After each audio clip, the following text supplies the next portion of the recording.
Now, today we're going to talk about the most significant theme and the most significant symbol in the Shakespearean play Othello, which are love and the handkerchief.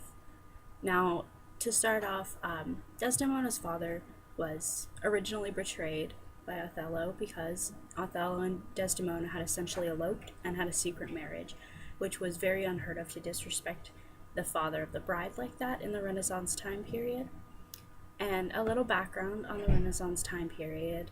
Um, the bride's family traditionally gave things like property, jewelry, silver, and cash at the wedding or thereafter in installments, whereas the groom's family provided cash for the newlyweds.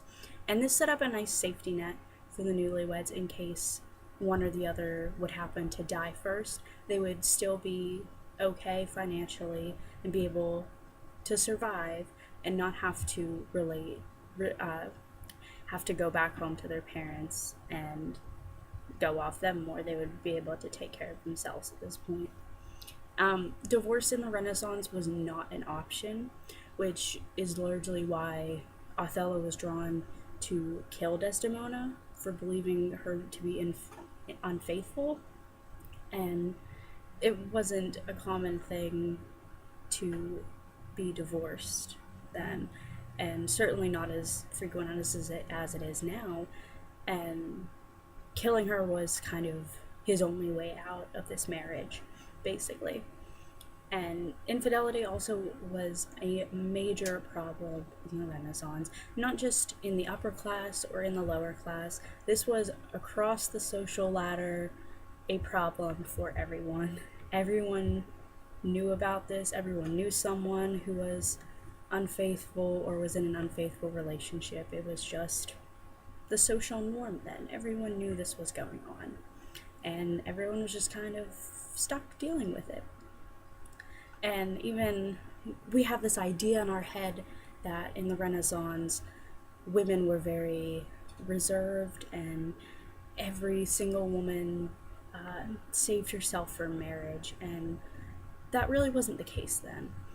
And during between 1550 and 1600, 1 in 5 wives were pregnant at the altar, and even more frequent than that was reports of premarital sex. So everyone was kind of wrong thinking that. And it's just a general idea that everyone has of this time period.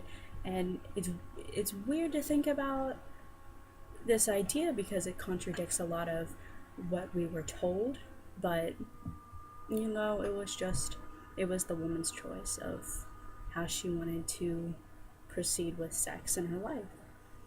And as we see in the play, Desdemona waited to save herself for the love of her life for when she got married. And she had waited until she had met Othello and married Othello. And Othello had given Desdemona the handkerchief, which is where the handkerchief ties a lot in with love and infidelity, as we've already talked about. And the handkerchief to each character represented a different idea. And to Desdemona, the handkerchief was a symbol of Othello's love to her, whereas Othello came to see the handkerchief towards the end as Desdemona's faith. We see his faith in Desdemona diminish over the play through Iago in his head and Othello finding the handkerchief in Cassio's room. Othello's mother also used this handkerchief to keep Othello's father faithful. So this handkerchief is also a very strong symbol of faith to Othello.